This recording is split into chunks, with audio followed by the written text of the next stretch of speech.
Ma belle-mère s'est moquée de moi parce que je n'avais qu'un diplôme de lycée, tu es sans instruction et sans emploi. Va-t'en.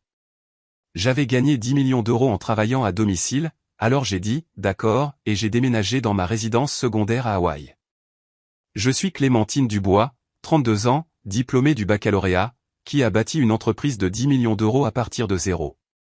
Ayant grandi dans une petite commune de province, je n'aurais jamais imaginé atteindre un tel niveau de succès, ni que ma belle-mère Judith Leroy m'appellerait un jour, ordure sans éducation, lors d'un dîner de famille.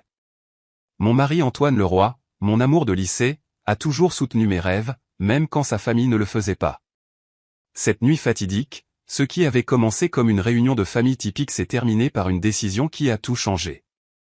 Avant de vous raconter comment j'ai fini par échanger le manoir de mes beaux-parents contre mon propre paradis en bord de mer à Hawaï, dites-moi d'où vous regardez et n'oubliez pas de vous abonner si vous voulez plus d'histoires sur la façon de se défendre. J'ai grandi à Val-Vert, une petite commune de province, où mes parents faisaient plusieurs petits boulots juste pour garder les lumières allumées. Papa travaillait à la manufacture du centre le jour et conduisait pour un service de livraison la nuit.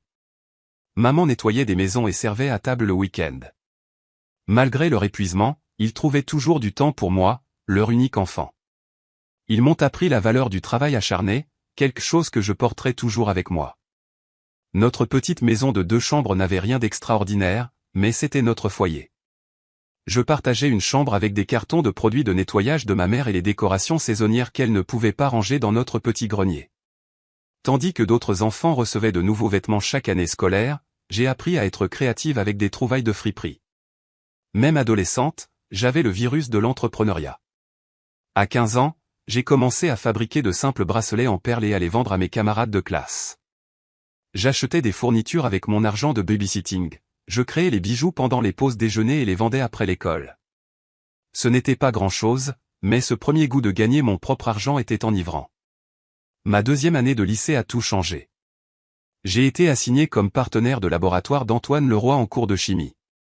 Antoine était tout ce que je n'étais pas, confiant, issu d'une famille riche, destiné à l'université depuis la naissance. Avec ses cheveux bruns ondulés et ses yeux gentils, il était aussi indéniablement mignon. J'étais sûr qu'il serait déçu d'être associé à moi, la fille qui portait les mêmes 3 tenues chaque semaine. « Tu es Clémentine, n'est-ce pas ?» a-t-il demandé lors de notre premier jour en tant que partenaire. « Je t'ai vu vendre ces bracelets, c'est plutôt cool. » J'étais stupéfaite qu'il m'ait même remarqué, sans parler de ma petite entreprise. « Merci, c'est juste quelque chose que je fais pour avoir un peu d'argent en plus. » Non, sérieusement, la plupart des jeunes de notre âge demandent juste de l'argent à leurs parents. « Tu gagnes le tien, c'est impressionnant. » C'était Antoine. Il voyait de la valeur dans des choses que d'autres ignoraient, y compris moi. Nous formions une excellente équipe en chimie, et pas seulement parce qu'Antoine était intelligent. Nous nous équilibrions mutuellement. J'étais méthodique et prudente, il était créatif et intuitif. Nos notes étaient les plus élevées de la classe et nos conversations s'étendaient bien au-delà des composés chimiques. Nous avons commencé à sortir ensemble 3 mois après le début de l'année scolaire. Notre premier rendez-vous a eu lieu au restaurant local où ma mère travaillait parfois. J'étais mortifié quand elle est venue prendre notre commande, mais Antoine l'a charmé instantanément. Il avait cet effet sur les gens. Rencontrer sa famille fut une autre histoire. Les Leroy vivaient aux collines du lac, le quartier aisé de l'autre côté de la ville. Leur maison était pratiquement un manoir comparé à la mienne, avec sa pelouse impeccable et son garage 3 voitures. Judith Leroy, avec ses cheveux parfaitement méchés et son adhésion au club de tennis, m'a jaugé dès que je suis entré. « Alors c'est toi la fille dont Antoine parlait ?» dit-elle, son sourire n'atteignant pas ses yeux. « Que fait votre père, déjà ?»« Il travaille à la manufacture du centre, » répondis-je, essayant d'avoir l'air fier. « Oh, n'est-ce pas charmant ?» La façon dont elle le dit rendait clair que c'était tout sauf ça. Philippe, le père d'Antoine, était plus chaleureux, un avocat prospère qui avait bâti son cabinet à partir de zéro. Il semblait respecter le travail acharné partout où il le trouvait. Les frères et sœurs d'Antoine, Chloé et Nicolas, étaient polis mais distants, prenant clairement leur repère sur leur mère. À mesure que le lycée avançait, Antoine et moi devenions plus proches malgré la division sociale évidente. Quand est venue la dernière année de lycée, il a été accepté à HEC Paris, l'alma mater de son père. Je n'avais postulé nulle part. L'université n'était pas dans mes plans financièrement, et de plus, j'avais d'autres rêves. Tu pourrais avoir des bourses, a insisté Antoine. Tu es assez intelligente. Peut-être, ai-je dit, mais ce n'est pas ce que je veux en ce moment. Je veux commencer à travailler, peut-être économiser pour lancer une vraie entreprise un jour. Il a respecté ma décision, même si sa famille ne l'a pas fait. Judith était particulièrement virulente quant à mon manque d'ambition. Tu sais, elle ne s'intégrera jamais à notre monde, l'ai-je entendu dire à Antoine un soir avant le bal de promo. Une fille sans éducation n'a pas d'avenir. Mais Antoine a tenu bon. Clémentine est la personne la plus ambitieuse que je connaisse, elle a juste un chemin différent. Nous avons promis de faire fonctionner la relation à distance quand il est parti pour Paris. Je suis resté en province, travaillant à 2 emplois de vente au détail et économisant chaque centime. Les soirs, j'ai appris le design graphique et les principes de base du marketing grâce à des ressources en ligne gratuites à la bibliothèque publique. À 22 ans, pendant qu'Antoine terminait son diplôme, j'ai fait le grand saut et lancé ma première vraie entreprise, un petit service de gestion des médias sociaux pour les entreprises locales. J'ai utilisé mes économies pour acheter un ordinateur décent et j'ai installé mon bureau dans le garage de mes parents. Antoine venait me voir dès qu'il le pouvait, m'encourageant toujours, même quand je n'avais que 2 clients et que je gagnais à peine de quoi payer ma facture de téléphone. Tu construis quelque chose, disait-il, ça prend du temps. Je crois en toi. Sa confiance signifiait tout, surtout quand j'avais l'impression d'être la seule à voir le potentiel dans mes rêves. Antoine a fait sa demande en mariage l'été après l'obtention de son diplôme. Nous avions 24 ans, jeunes selon la plupart des critères, mais sûrs de notre avenir ensemble. La fête de fiançailles à la résidence Leroy était une étude de contraste, l'enthousiasme joyeux d'Antoine contre la déception à peine voilée de Judith. J'ai toujours imaginé Antoine avec quelqu'un de plus établi, commenta-t-elle à son ami, assez fort pour que je l'entende. Mais l'amour jeune, que voulez-vous? Notre mariage fut petit mais magnifique, célébré dans un jardin botanique local. Mes parents ont dépensé de l'argent qu'ils n'avaient pas pour me donner un jour spécial. Les parents d'Antoine ont également contribué, bien que Judith se soit assurée que tout le monde sache exactement combien ils avaient dépensé pour chaque détail. Pendant la réception, elle m'a coincé près de la salle de bain. « J'espère que tu sais la chance que tu as, dit-elle, coupe de champagne à la main. Peu de filles de ton milieu finissent avec quelqu'un comme mon fils. » J'ai souri à travers des dents serrées. Je sais exactement la chance que j'ai d'avoir trouvé quelqu'un qui me valorise pour qui je suis. Nous avons emménagé dans un petit appartement d'une chambre après la lune de miel. Antoine a commencé son travail en entreprise dans une firme financière, portant des costumes que ses parents lui avaient achetés et transportant une mallette qui coûtait plus que ma première voiture. J'ai continué à bâtir mon entreprise naissante, transformant notre placard de rechange en espace de bureau. La première année de mariage fut magique. Malgré notre budget serré, Antoine ne s'est jamais plaint de notre mode de vie modeste, même s'il avait grandi avec tellement plus. Nous nous amusions à notre manière, en cuisinant des dîners expérimentaux, en organisant des soirées cinéma sur notre canapé d'occasion, en rêvant à notre avenir. Mon entreprise, cependant, était en difficulté. J'ai perdu mon plus gros client après 3 mois lorsqu'ils ont décidé d'engager une agence plus établie. Ensuite, mon ordinateur a planté, emportant avec lui du travail que je n'avais pas sauvegardé. Le remplacement a englouti notre fonds d'urgence. C'est peut-être un signe, ai-je dit un soir, retenant mes larmes après qu'un autre client potentiel ait choisi un concurrent. Peut-être que je devrais juste prendre un emploi régulier. Cela fait juste partie du chemin, a dit Antoine en me serrant fort. Toute personne qui réussit a des revers. La différence, c'est qu'il n'abandonne pas, j'ai réessayé avec une approche plus ciblée, mais ma deuxième tentative d'entreprise ou une boutique en ligne vendant des vêtements vintage sélectionnés a également échoué car je ne pouvais pas rivaliser avec les grands détaillants en termes de coûts d'expédition et de sélection. Lorsque nous avons rendu visite au Leroy pour le dîner ce Noël-là, Judith n'a pas manqué sa chance de commenter mes difficultés de carrière. « As-tu pensé à reprendre tes études, Clémentine » demanda-t-elle gentiment. Il n'est jamais trop tard pour avoir une éducation. Même un diplôme de BTS te donnerait des qualifications. Maman, avertit Antoine. Quoi? Je suis juste préoccupé. 2 entreprises échouées en 1 an, ce n'est pas vraiment un bilan prometteur. J'ai ravalé ma fierté. J'apprends de précieuses leçons à chaque tentative. Je suis sûr que la leçon est que certaines personnes sont destinées à être des entrepreneurs, et d'autres sont destinées à travailler pour ces personnes, répliqua-t-elle avec un geste de la main dédaigneux. Sur le chemin du retour, Antoine s'excusa abondamment. Elle n'a pas le droit de te parler comme ça. Elle ne comprend pas ce que tu essaies de construire. Est-ce que quelqu'un le comprend? Demandai-je doucement. Moi, oui, dit-il en me prenant la main, et finalement, tout le monde le fera aussi. C'est pendant ce point bas que j'ai découvert mon vrai talent. Une amie m'a demandé de l'aider à promouvoir sa petite boulangerie sur les médias sociaux. N'ayant rien à perdre, j'ai créé une campagne mettant en lumière les histoires personnelles derrière ses recettes signatures. Les publications sont devenues virales localement et ses ventes ont doublé en un mois. La nouvelle s'est répandue et soudain, j'ai eu 3 nouveaux clients demandant des approches narratives similaires pour leur marketing. J'ai réalisé que j'avais un don pour trouver le lien émotionnel entre les entreprises et leurs clients, quelque chose qui ne pouvait pas s'apprendre en classe. J'ai nommé ma nouvelle entreprise Narrative Edge et j'ai travaillé de manière obsessive pour affiner mon approche. Notre appartement est devenu mon bureau, et Antoine rentrait souvent à la maison pour me trouver encore en pyjama, collé à mon ordinateur depuis l'aube. Je travaillais 16 heures par jour, apprenant tout ce que je pouvais sur le marketing numérique, la psychologie du consommateur et l'économie émergente de l'influence. 6 mois plus tard, j'ai décroché mon premier client majeur, une chaîne régionale de centres de fitness qui peinait à rivaliser avec les marques nationales. Ma campagne s'est concentrée sur des histoires de transformation de vrais membres, créant une sensation de communauté authentique qui les distinguait des concurrents corporatifs. Leur nombre d'adhérents a bondi de 30% en 3 mois. Quand j'ai montré la campagne à Judith lors d'un dîner de famille, espérant enfin une certaine reconnaissance, elle s'est contentée de hocher la tête, c'est gentil de vous donner une chance. J'espère que vous facturez des tarifs appropriés. Les petites entreprises attendent souvent du travail en échange de visibilité au lieu d'un paiement correct. En fait, ai-je dit en rassemblant mon courage, ils ont déjà signé un contrat à 6 chiffres pour l'année. Même cette nouvelle fut accueillie avec scepticisme. Eh bien, voyons s'ils le renouvelleront. Ils l'ont renouvelé, et ils m'ont référé à d'autres entreprises. À la fin de cette année-là, j'avais 7 clients majeurs et je réalisais un véritable profit.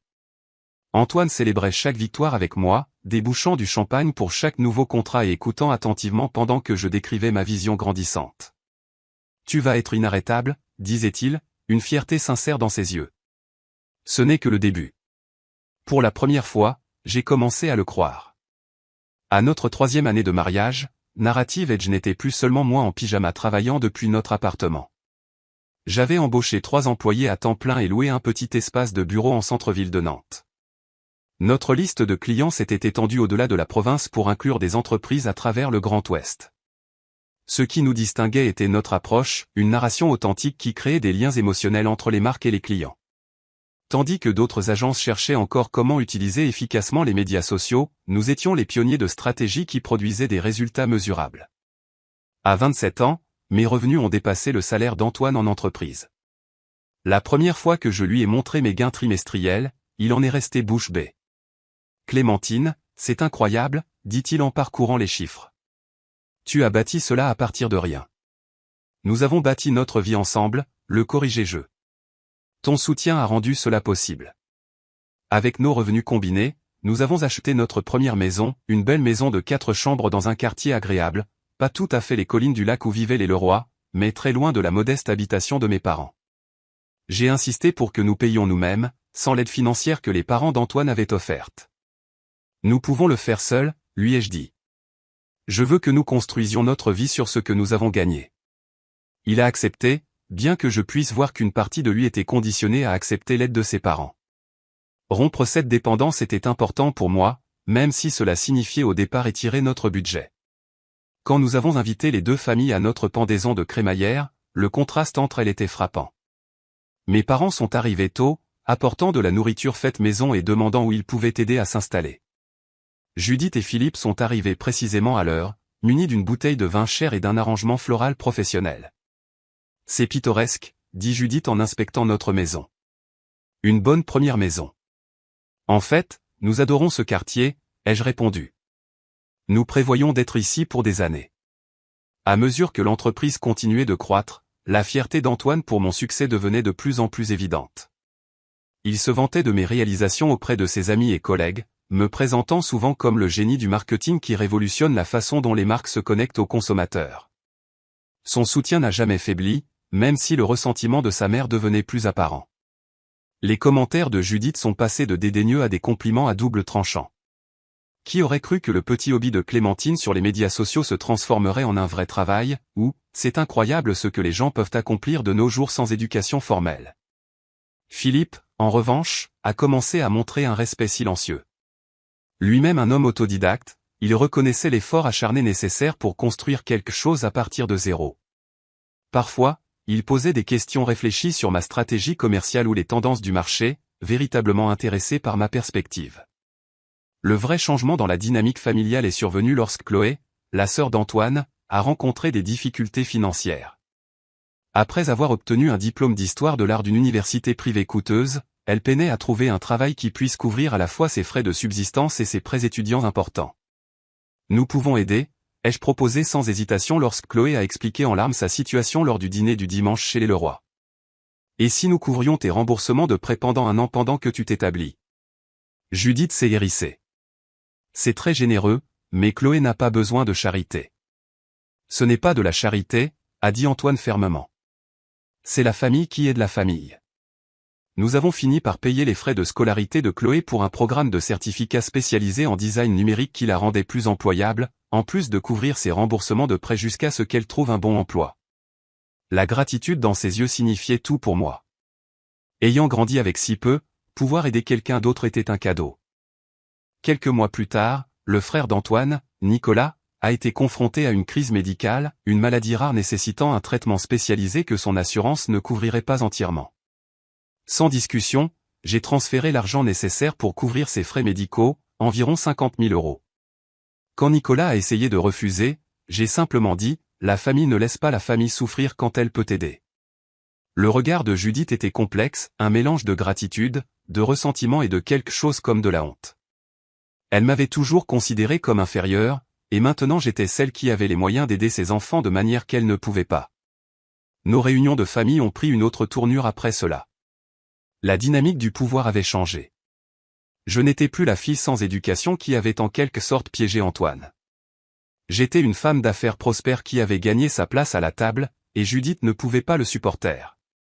À la grande réunion de famille de cette année-là, elle fit étalage de son éloge de mon sens des affaires avant d'ajouter, bien que je suppose que sans le fardeau de l'université, vous avez eu beaucoup de temps pour vous concentrer sur le travail pendant que d'autres s'éduquaient. J'ai souri aimablement. L'éducation prend de nombreuses formes. Je suis reconnaissante pour le chemin qui m'a mené ici. Alors que mon entreprise approchait des 5 ans, nous avions 20 employés, un bureau au centre-ville de Nantes et des clients à travers le pays. Narrative Edge était devenue connue pour avoir transformé la façon dont les entreprises interagissent avec les consommateurs, en particulier les publics millénials et de la génération Z. Je n'ai jamais oublié d'où je venais. J'ai embauché plusieurs personnes de mon ancien quartier, y compris la fille de ma conseillère d'orientation qui avait besoin d'un nouveau départ après s'être rétablie. J'ai créé une bourse pour les étudiants à l'esprit entrepreneurial qui choisissaient des voies alternatives vers le succès, et je me suis assuré que mes parents n'aient plus jamais accumulé plusieurs emplois. À travers tout cela, Antoine est resté mon plus grand champion, croyant toujours en moi-même quand je doutais de moi-même. Notre partenariat était plus fort que jamais, même si le ressentiment de sa mère jetait une ombre grandissante sur les réunions de famille. Le jour où Narrative Edge a atteint une valorisation de 10 millions d'euros fut surréaliste. J'avais 30 ans, assise en face d'investisseurs potentiels qui voulaient faire passer mon entreprise au niveau supérieur. Leur offre comprenait du capital d'expansion, des partenariats stratégiques et des ressources pour se développer à l'échelle nationale tout en me gardant à la barre. Vous avez bâti quelque chose de remarquable, a déclaré l'investisseur principal, une femme qui avait fait la couverture de Forbes. Votre approche de la narration numérique est en train de changer l'industrie. Ce soir-là, Antoine et moi avons célébré avec un dîner privé dans le meilleur restaurant de la ville.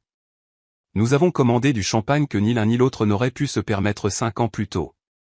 À la fille qui vendait des bracelets faits main au lycée, a porté un toast Antoine, les yeux brillants de fierté.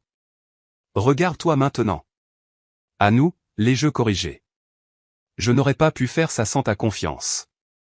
Avec notre nouvelle liberté financière, nous avons acheté une luxueuse résidence secondaire à Kauai, Hawaï, 3 chambres avec vue sur l'océan et un chemin privé menant à la plage. C'était notre sanctuaire, un endroit où nous pouvions échapper aux pressions croissantes du succès et aux attentes familiales. Antoine, qui devenait de plus en plus agité dans son rôle en entreprise, a finalement fait le grand saut pour rejoindre mon entreprise en tant que directeur des opérations. Son diplôme en commerce et son expérience en entreprise ont apporté une structure précieuse à notre équipe en croissance rapide, tandis que ma vision créative continuait de guider notre stratégie. Nous formons une assez bonne équipe, a-t-il dit lors de son premier jour officiel, en installant son bureau à côté du mien. Toujours, ai-je répondu, me rappelant notre partenariat en laboratoire de chimie qui avait tout déclenché. Fort de notre succès combiné, nous avons décidé de déménager dans une maison plus grande, par coïncidence aux collines du lac, le même quartier exclusif où Antoine avait grandi. Notre nouvelle maison n'était pas directement adjacente à celle de ses parents, mais assez proche pour des visites pratiques. J'avais pensé que la proximité pourrait apaiser les tensions avec Judith. Je me trompais. La tradition du dîner du dimanche à la résidence Leroy est devenue de plus en plus inconfortable. Ce qui n'était auparavant que des commentaires passifs-agressifs de Judith a évolué en une hostilité à peine voilée. Chaque réussite de mon entreprise semblait l'offenser personnellement, comme si mon succès était une accusation de sa vision du monde. L'entreprise de Clémentine s'étend à Lyon le mois prochain, annonça fièrement Antoine lors d'un tel dîner. Comme c'est gentil, répondit Judith froidement, bien que je me demande si tous ces voyages d'affaires sont sains pour un mariage. Ne vous manque-t-il pas d'avoir une femme qui est réellement à la maison? Clémentine est en train de bâtir un empire, interjeta Chloé, devenue l'une de mes plus ferventes partisanes depuis que j'avais aidé à son éducation, et Antoine est là, à le construire avec elle. Oui, eh bien, certaines d'entre nous ont des valeurs plus traditionnelles concernant le rôle d'une femme, renifla Judith. Philippe se racla la gorge. Le monde des affaires a changé, Judith. Le succès de Clémentine est impressionnant à tous égards. Je suppose, concéda TL à contre-cœur, bien que je m'interroge sur la longévité de toutes ces entreprises Internet. On dirait une bulle sur le point d'éclater. À mesure que notre situation financière continuait de s'améliorer, je me suis retrouvé à couvrir plus de dépenses familiales. Lorsque les Leroy ont prévu des vacances en famille en Europe, j'ai insisté pour payer les vols en première classe et les hébergements de luxe de tout le monde comme cadeau de Noël. Tu n'as vraiment pas besoin de faire ça, protesta Philippe, bien que pas très énergiquement. Je le veux, dis-je, c'est votre famille. J'ai financé la compte de Chloé pour son premier appartement. J'ai payé le mariage de Nicolas dans un vignoble en Bourgogne. J'ai même couvert les rénovations importantes de la résidence secondaire des Leroy à Courchevel. C'est pendant la planification de ces rénovations que j'ai découvert quelque chose qui m'a sincèrement blessé, je payais l'adhésion au club de campagne de Judith et Philippe depuis 2 ans. Antoine l'avait configuré comme un paiement automatique depuis notre compte joint après que Philippe ait mentionné des soucis financiers pendant le ralentissement économique. Pourquoi ne me l'as-tu pas dit, ai-je demandé à Antoine, non pas en colère mais blessé. Je ne voulais pas en faire toute une histoire, a-t-il admis. Les investissements de papa ont pris un coup et ils étaient gênés. Maman serait mortifiée si elle savait que nous couvrions cela. La même mère qui dénigre constamment ma carrière et mon niveau d'éducation? Elle vient d'une génération différente, a-t-il dit faiblement. Elle ne veut pas être blessante. Mais elle le voulait vraiment, et à mesure que notre succès grandissait, son ressentiment aussi. La dynamique devenait de plus en plus toxique, Judith faisant des commentaires sur elle, argent neuf, et comment l'éducation apporte un raffinement que l'argent ne peut acheter. Ce qui me dérangeait le plus n'était pas l'ingratitude, mais l'effet que cela avait sur Antoine. Il était pris entre son amour et son respect pour moi, et son conditionnement de toute une vie à plaire à sa mère. Après chaque réunion de famille, il était épuisé et silencieux, tiraillé entre 2 mondes. Nous n'avons pas à continuer d'aller à ces dîners, ai-je suggéré un dimanche soir alors que nous rentrions chez nous dans un silence tendu. C'est ma famille, Clémentine, dit-il, la fatigue évidente dans sa voix. Et je suis ta femme. Je suis fatigué d'être traité comme une intruse après 7 ans de mariage. Il a cherché ma main. Je sais. Je vais lui parler à nouveau. Mais les discussions ne changeaient jamais rien. Si quoi que ce soit, elle rendait Judith plus subtile dans ses critiques, dissimulant ses pics dans des préoccupations concernant notre charge de travail ou notre statut sans enfant, un autre de ses sujets préférés. À un moment donné, vous voudrez ralentir et vous concentrer sur le fait de donner une famille à Antoine, a-t-elle dit lors d'une conversation au bord de la piscine chez eux. Le travail le plus important d'une femme n'est pas dans un bureau, après tout. J'avais mordu ma langue d'innombrables fois, respectant le désir d'Antoine d'harmonie familiale. J'avais ignoré les affronts, payé les dépenses familiales sans reconnaissance, et essayé de gagner le cœur d'une femme qui avait décidé dès le premier jour que je n'étais pas assez bien pour son fils. Mais même ma patience avait des limites, et elles étaient sur le point d'être testées d'une manière que je n'aurais jamais imaginée. Le dîner qui a tout changé était censé être une célébration du nouveau poste de Chloé dans une prestigieuse firme de design, un poste qu'elle avait obtenu grâce aux compétences acquises dans le programme que j'avais financé. Judith avait organisé un rassemblement élaboré dans leur manoir, invitant la famille élargie et des amis proches pour commémorer la réussite de sa fille. J'ai passé plus de temps à me préparer ce soir-là, choisissant une robe de créateur de bon goût et les boucles d'oreilles en perles qu'Antoine m'avait offertes pour notre anniversaire. Quelque chose me disait de faire un effort, de m'armer des signes extérieurs de succès que même Judith ne pourrait pas ignorer. « Tu es magnifique », a dit Antoine alors que nous entrions dans l'allée circulaire de ses parents. « Merci. Essayons de profiter de cette soirée », ai-je répondu en lui serrant la main. Il s'agit de Chloé, après tout. Le manoir des Leroy était toujours aussi impressionnant, une maison de style colonial avec des jardins parfaitement entretenus et un hall d'entrée de 3 étages avec un lustre en cristal. Judith nous a accueillis à la porte, tenant déjà un verre de vin, bien qu'il soit à peine 18 heures passées. « Antoine, mon chéri », a-t-elle roucoulé en embrassant son fils tout en me reconnaissant à peine. Tout le monde est dans le salon. Chloé est absolument radieuse. La soirée a commencé assez agréablement. Chloé était effectivement radieuse, enthousiasmée par son nouveau rôle et sincèrement reconnaissante du soutien que j'avais apporté. « Je n'aurais pas pu le faire sans Clémentine », a-t-elle dit à un groupe de parents. « Elle a certainement de l'argent à jeter par les fenêtres », a interjecté Judith en riant trop fort, bien que je sois sûr que votre talent naturel aurait trouvé un moyen de toute façon. J'ai remarqué qu'elle remplissait son verre de vin plus fréquemment que d'habitude, ses joues devenant rouges à mesure que la soirée avançait. Philippe semblait le remarquer aussi, lui lançant parfois des regards inquiets qu'elle ignorait.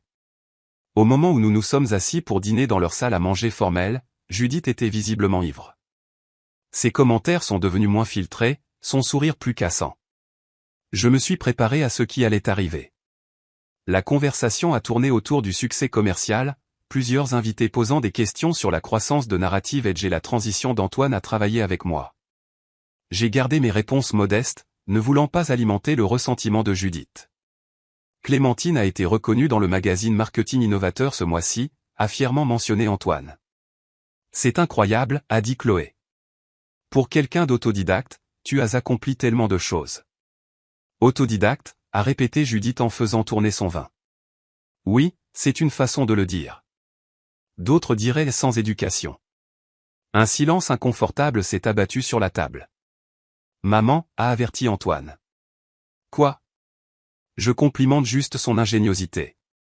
Tout le monde n'a pas besoin de diplômes sophistiqués pour gagner de l'argent de nos jours. Internet a rendu cela possible. J'ai pris une inspiration mesurée. L'éducation prend de nombreuses formes, Judith. J'ai toujours été une apprenante, juste pas dans un cadre de classe traditionnel. Clairement, dit-elle avec un geste de la main dédaigneux. Bien qu'il y ait quelque chose à dire sur le raffinement qui accompagne l'enseignement supérieur, les connexions, la conscience culturelle. Philippe s'est raclé la gorge. Je pense que ce qui compte, ce sont les résultats, et les résultats de Clémentine parlent d'eux-mêmes. La conversation a glissé lorsque le plat principal est arrivé, mais Judith n'avait pas fini. Lorsque Chloé a mentionné la possibilité de créer un jour son propre studio de design, j'ai offert quelques conseils doux sur la façon d'établir d'abord une clientèle tout en étant employé. C'est comme ça que j'ai commencé, ai-je expliqué, en construisant le soir et le week-end jusqu'à ce que j'ai suffisamment d'affaires pour faire le grand saut. Oh, s'il vous plaît, a interrompu Judith, ces mots légèrement pâteux. Chloé n'a pas besoin de conseils d'affaires de quelqu'un qui a eu de la chance avec les médias sociaux. Elle a une vraie éducation sur laquelle s'appuyer. Maman, a halté Chloé. Quoi? Je dis juste qu'il y a une différence entre une formation commerciale appropriée et ce que Clémentine fait sur Instagram toute la journée. Antoine a posé sa fourchette. Ça suffit, maman. Clémentine dirige une entreprise de plusieurs millions d'euros qui emploie 27 personnes, y compris moi. Ce qu'elle fait sur Instagram révolutionne la façon dont les marques se connectent aux consommateurs. Et qui a payé le certificat de design de votre sœur, a ajouté Nicolas de manière inattendue. Ou mes frais médicaux l'année dernière? C'est Clémentine. Le visage de Judith s'est assombri. Personne ne lui a demandé de jeter son argent comme ça. Si elle est si désespérée d'acheter sa place dans cette famille. Judith, a averti Philippe sèchement. Non, j'ai tenu ma langue assez longtemps, a-t-elle continué, sa voix s'élevant. Nous avons tous dû rester assis ici et faire semblant qu'Antoine n'a pas gâché son potentiel sur une fille sans éducation du mauvais côté de la ville. Pendant 7 ans, nous l'avons accueillie, et que fait-elle? Elle étale son succès de nouveau riche comme si cela effaçait d'où elle venait. La pièce est devenue silencieuse à mort. Je suis resté parfaitement immobile, les mains jointes sur mes genoux, refusant de lui donner la réaction émotionnelle qu'elle voulait. « Tu devrais avoir honte de toi », a dit Antoine doucement à sa mère. « Moi, honte ?» Judith a ri amèrement. « Je ne suis pas celle qui a épousé quelqu'un d'inférieur et qui a ensuite laissé ma femme me soutenir. Quel genre d'homme vit aux dépens des revenus de sa femme? Un homme en sécurité, ai-je répondu avant qu'Antoine ne puisse le faire, ma voix stable malgré mon cœur qui battait la chamade. Un homme qui valorise le partenariat plus que l'ego. Partenariat, a ricané Judith. C'est comme ça que tu appelles ça quand tu as systématiquement monté mon fils contre sa famille. Quand tu as rendu mes enfants dépendants de tes aumônes? Ce n'est pas juste, a protesté Chloé. La vie n'est pas juste, ma chérie, a répliqué Judith. Si elle l'était, mon fils aurait épousé quelqu'un digne de lui, au lieu d'une ordure sans éducation qui ne peut même pas lui donner d'enfant. Les mots sont restés suspendus dans l'air comme du poison. Antoine s'est levé si brusquement que sa chaise est tombée en arrière. Excuse-toi auprès de ma femme, maintenant. Sa voix était froide de fureur. Au lieu de cela, Judith a relevé le menton avec défi. Pourquoi ne sortez-vous pas tous les deux? Nous étions mieux avant qu'elle n'arrive avec son argent et son influence sur vous tous. Sortez de nos vies, espèce de minable. Philippe est resté figé, ne disant rien pour ma défense. Chloé et Nicolas ont fixé leurs assiettes, embarrassés mais silencieux. Les autres invités se sont déplacés inconfortablement, témoins de l'implosion de la façade de la famille Leroy. Je me suis levé lentement, posant ma serviette à côté de mon repas à peine touché. Merci pour votre honnêteté, Judith.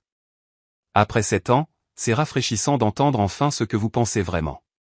Clémentine, attends, a dit Antoine en tendant la main vers moi.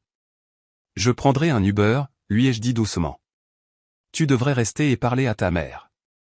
Non, je viens avec toi, a-t-il insisté. Je l'ai regardé fixement. Non, tu ne viens pas. C'est entre toi et ta famille maintenant. Je te verrai à la maison.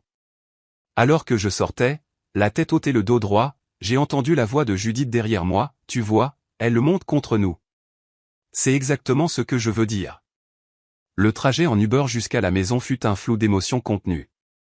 Ce n'est que lorsque je suis entré dans notre maison vide que j'ai finalement laissé les larmes couler, non pas de tristesse, mais d'un pur soulagement libérateur. Après 7 ans à essayer de gagner le respect de quelqu'un déterminé à me mépriser, la vérité était enfin au grand jour, et étrangement, cela ressemblait à de la liberté. J'ai passé cette nuit seul dans notre grande maison, réfléchissant à des années d'abus émotionnels subtils et pas si subtils. Chaque commentaire dédaigneux, chaque compliment à double tranchant, chaque fois que Judith m'avait fait me sentir inférieur, tout se rejouait dans mon esprit. J'avais tout enduré pour Antoine, croyant que l'harmonie familiale valait le coup personnel. Mais à quel point le respect de soi devenait-il plus important que le maintien de la paix? Antoine est rentré après minuit, les yeux rouges et les épaules affaissées. Il m'a trouvé sur notre patio arrière, enveloppé dans une couverture et regardant les étoiles. Je suis tellement désolé, a-t-il dit en s'asseyant à côté de moi. Il n'y a aucune excuse pour son comportement. S'est-elle excusée, ai-je demandé, connaissant déjà la réponse. Elle a dit qu'elle avait trop bu et qu'elle ne le pensait pas comme ça, a-t-il dit. J'ai ri doucement. Donc non, elle ne s'est pas excusée. Papa est furieux contre elle, Chloé et Nicolas aussi. Il a pris ma main.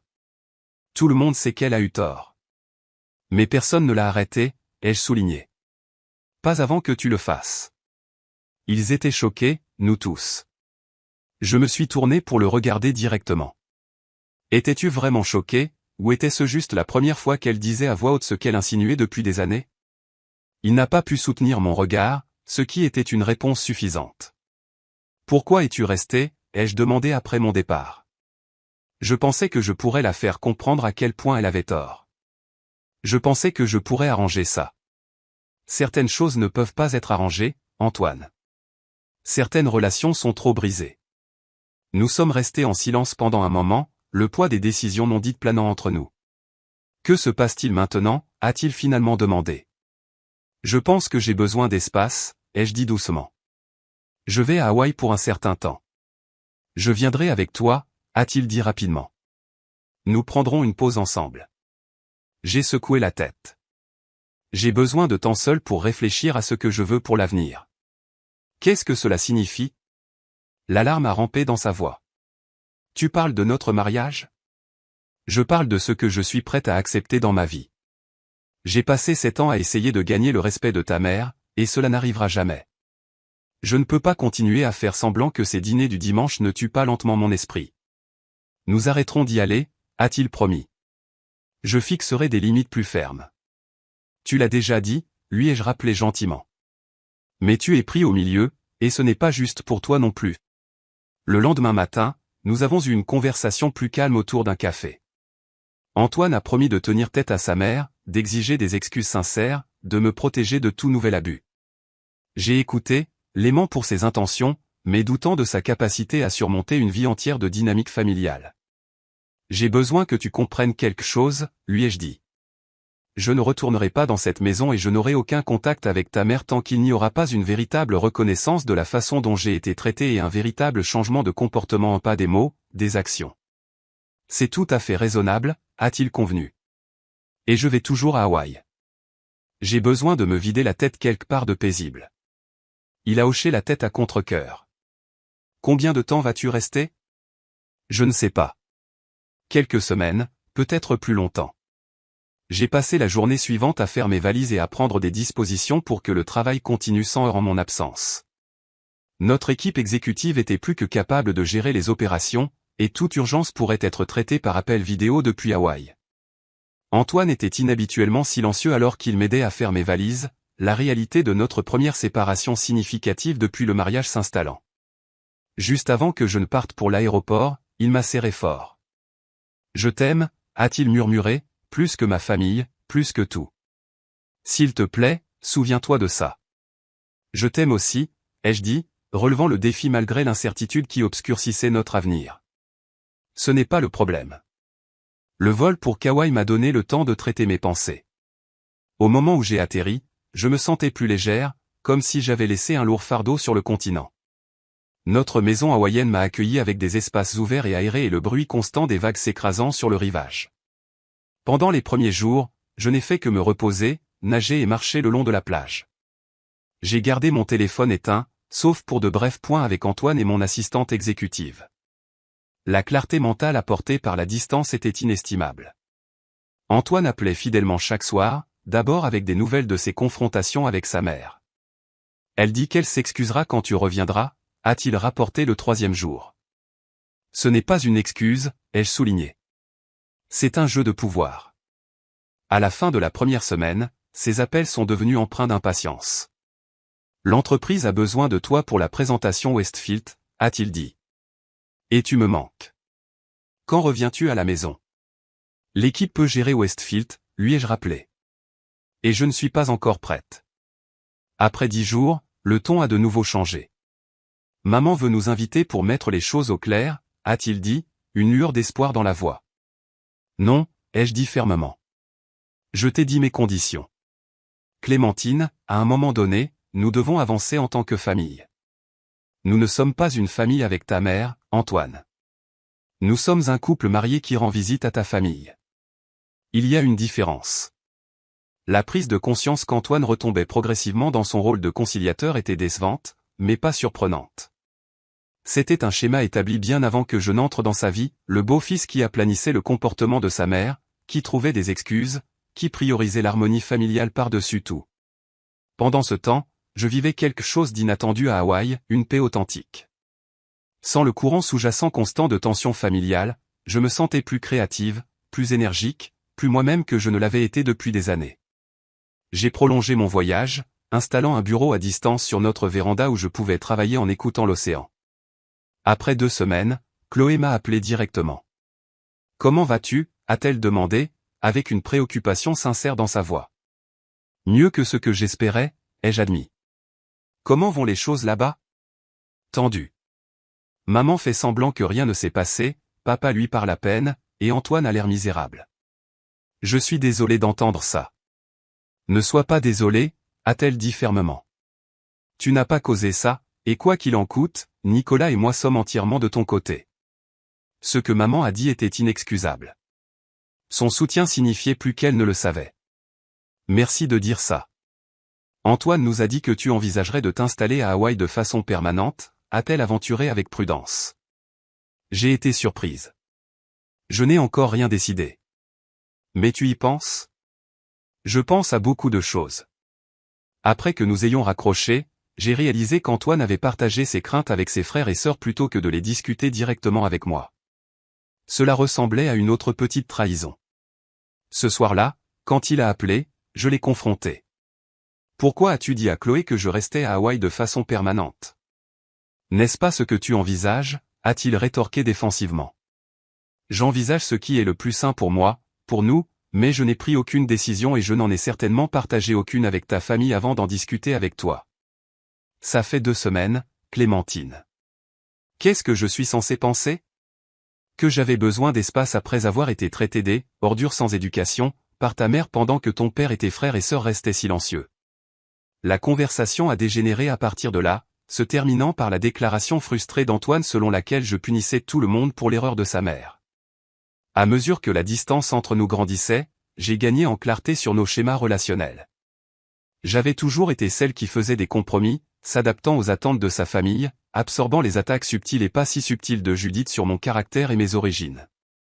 Antoine avait été solidaire en parole, mais finalement peu disposé à créer de réelles conséquences pour le comportement de sa mère. Quand il est apparu à l'improviste à notre maison à Hawaï après 3 semaines, j'ai été à la fois touché par le geste et irrité par la présomption. Je ne pouvais pas passer un jour de plus sans te voir, a-t-il dit en laissant tomber sa valise dans notre entrée. Tu aurais pu demander si j'étais prête à recevoir des visiteurs, ai-je souligné. Visiteur? Je suis ton mari, pas un visiteur. Nous avons passé cette première soirée dans une conversation prudente, comme des étrangers réapprenant les limites de chacun. Le deuxième jour, la réalité de notre situation est devenue claire. Antoine était venu s'attendant à ce que je revienne avec lui pour reprendre notre vie comme si rien de fondamental n'avait changé. Je ne reviendrai pas à la situation d'avant, lui ai-je dit alors que nous marchions le long de la plage au coucher du soleil. Je ne peux pas prétendre que l'explosion de ta mère était un événement ponctuel plutôt que la culmination d'années de manque de respect. Alors, qu'est-ce que tu dis? Tu veux divorcer à cause de ma mère? Je dis que je veux un mariage où mon mari privilégie notre relation, où je ne suis pas censé endurer des abus au nom de l'harmonie familiale. Ce n'est pas juste. Je t'ai toujours soutenu en privé. Oui, mais quand ça comptait, devant ta famille, tu as toujours choisi le chemin de la moindre résistance. La douleur dans ses yeux était réelle, mais la vérité dans mes mots aussi. Que veux-tu de moi, Clémentine? Dis-le-moi et je le ferai. Je veux que tu décides quel genre de vie tu veux. Une où tu es constamment tiraillé entre ta femme et ta mère, ou une où tu établis des limites saines qui protègent notre mariage.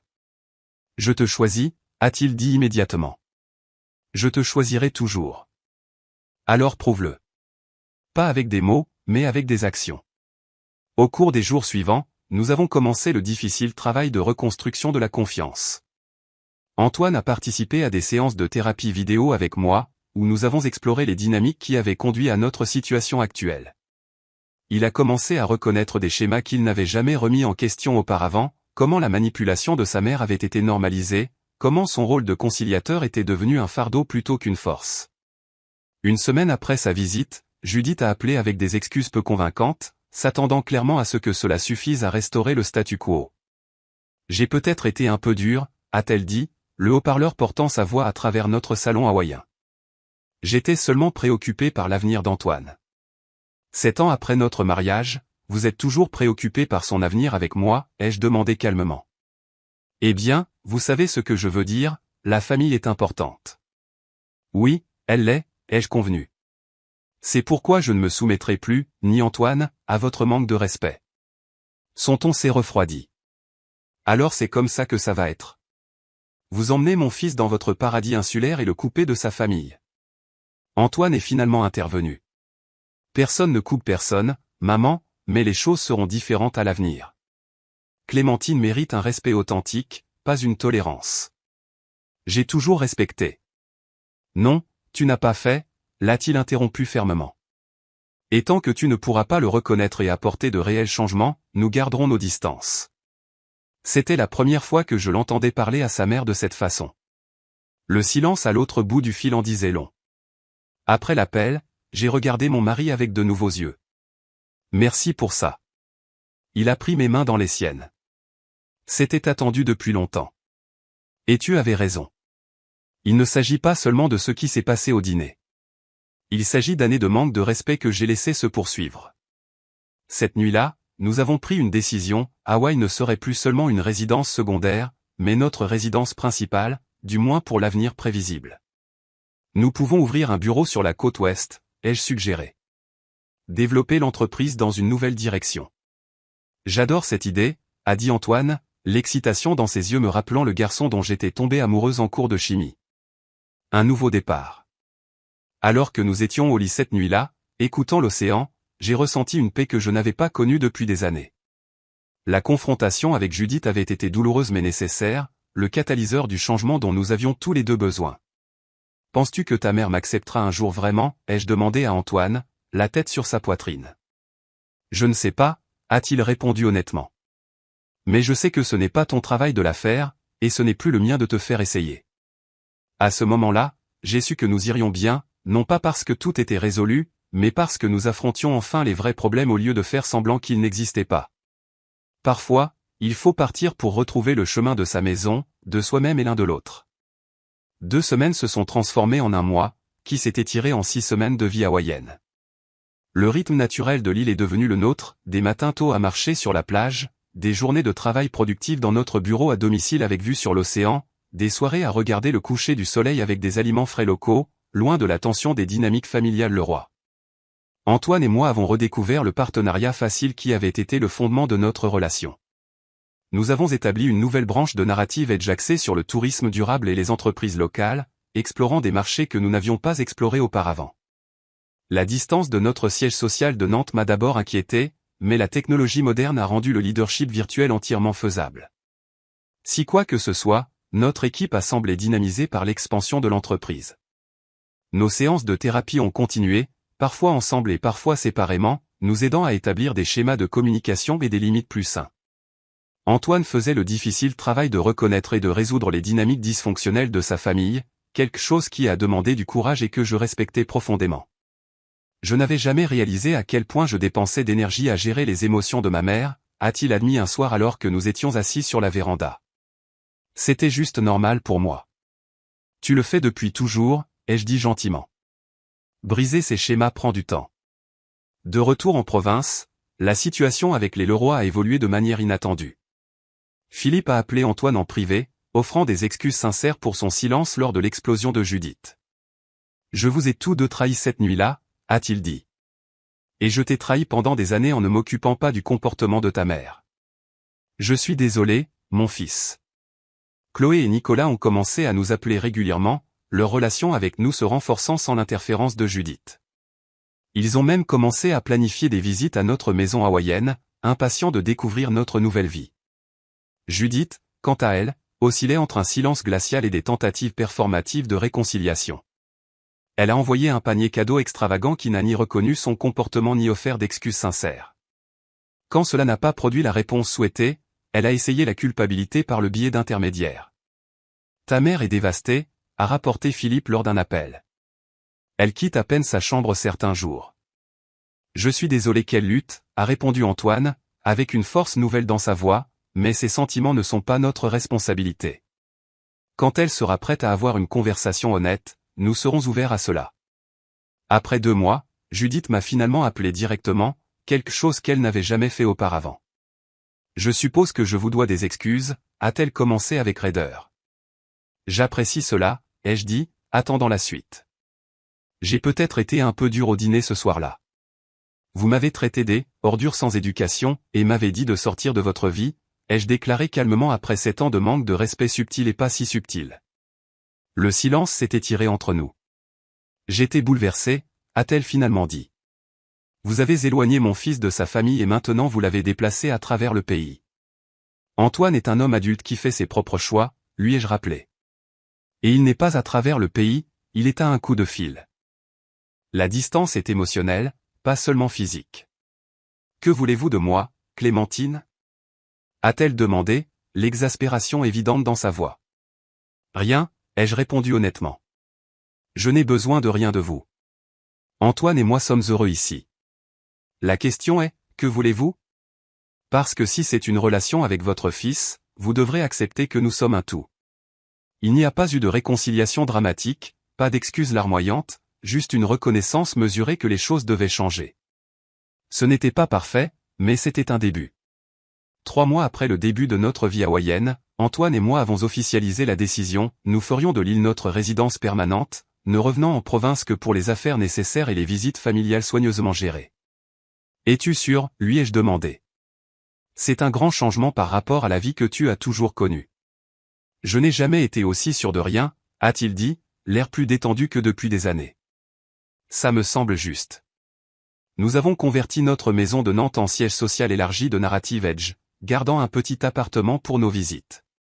L'entreprise a continué de prospérer, notre leadership à distance se révélant encore plus efficace que notre approche pratique précédente. Chloé a été la première Leroy à venir nous rendre visite, arrivant avec des yeux écarquillés et une profonde appréciation pour la vie que nous avions créée. Je comprends maintenant, a-t-elle dit alors que nous lui faisions visiter.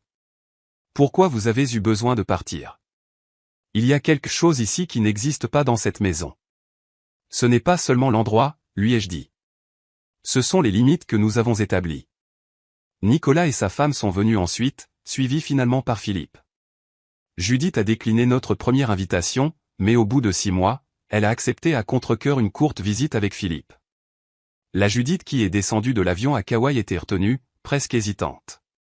Notre maison, avec ses vues imprenables sur l'océan et son design ouvert et aéré, semblait l'humilier d'une manière que notre succès à Nantes n'avait jamais eue. Vous avez bien réussi, a-t-elle reconnu sèchement lors de leur premier dîner avec nous. Oui, a convenu Antoine en prenant ma main. Nous construisons la vie que nous voulons, pas celle que les autres attendent. La visite n'a pas été sans tension, mais elle manquait du courant sous-jacent toxique qui avait caractérisé nos interactions précédentes. Judith était sur son meilleur comportement, que ce soit par une véritable croissance ou simplement par la réalisation qu'elle avait perdu son pouvoir sur nos choix, je ne pouvais pas le dire. Lors de leur dernière soirée, alors que Philippe et Antoine faisaient griller du poisson frais sur la véranda, Judith m'a approché dans la cuisine. Je ne comprendrai jamais pourquoi quelqu'un avec votre passé a eu autant de succès, a-t-elle dit, l'ancien jugement rampant dans sa voix. Au lieu d'être blessé, je me suis retrouvé à la plaindre pour sa perspective limitée. C'est la différence entre nous, Judith. Je ne mesure pas la valeur des gens par leur diplôme ou leur nom de famille. Je regarde leur caractère, leur gentillesse, leur volonté de grandir. Je lui ai tendu un verre de vin. La vie est trop courte pour autre chose. Quelque chose a changé dans son expression, pas tout à fait l'acceptation, mais peut-être la première fissure dans une vision du monde rigide. C'était suffisant. Au cours de l'année suivante, nos vies se sont stabilisées dans une nouvelle normalité. Narrative Edge s'est étendue à 3 bureaux à l'échelle nationale, notre liste de clients s'élargissant pour inclure de grandes marques internationales. Antoine et moi avons trouvé un rythme de travail et de temps personnel confortable, atteignant enfin l'équilibre qui nous avait échappé en province. Notre relation avec les Leroy est restée compliquée, mais s'est améliorée. Judith ne m'a jamais pleinement accepté, mais elle a appris à maintenir une interaction civile, parfois même chaleureuse, pour le bien d'Antoine. L'hostilité flagrante avait disparu, remplacée par un respect mutuel prudent. Le plus grand changement, cependant, s'est produit en nous-mêmes. Je ne cherchais plus la validation de personnes incapables de la donner. Antoine ne sacrifiait plus notre bien-être sur l'autel de l'harmonie familiale. Ensemble, nous avons construit des limites qui protégeaient notre mariage tout en permettant des liens familiaux significatifs, même si parfois difficiles. En regardant en arrière maintenant, j'ai réalisé que la cruelle explosion de Judith était en fait un cadeau. Elle nous a forcés à affronter les schémas malsains que nous maintenions et à apporter les changements nécessaires. Parfois, les moments les plus douloureux mènent à la croissance la plus importante. Mon parcours, de la vente de bracelets faits main au lycée à la construction d'une entreprise de plusieurs millions d'euros, m'a appris les affaires, mais mon parcours avec la famille d'Antoine m'a appris la valeur personnelle. Le succès financier ne signifie rien si vous cherchez toujours l'approbation de personnes déterminées à la refuser. La vraie richesse ne se mesure pas en euros ou en adresses prestigieuses. Elle se trouve dans des relations bâties sur le respect mutuel, dans un travail qui vous épanouit, et dans le courage de vous éloigner de situations qui diminuent votre esprit, même si s'éloigner vous emmène de l'autre côté d'un océan. Si vous êtes dans une situation similaire, vous sentant sous-estimé malgré vos réalisations, rappelez-vous que vous avez des choix. Vous n'êtes pas obligé de continuer à accepter un traitement qui vous blesse, quels que soient les liens familiaux ou l'histoire. Établir des limites n'est pas égoïste, c'est nécessaire pour votre bien-être et pour créer des relations plus saines. J'aimerais connaître vos réflexions sur cette histoire. Avez-vous déjà dû faire un choix difficile entre l'harmonie familiale et le respect de soi? Comment l'avez-vous géré?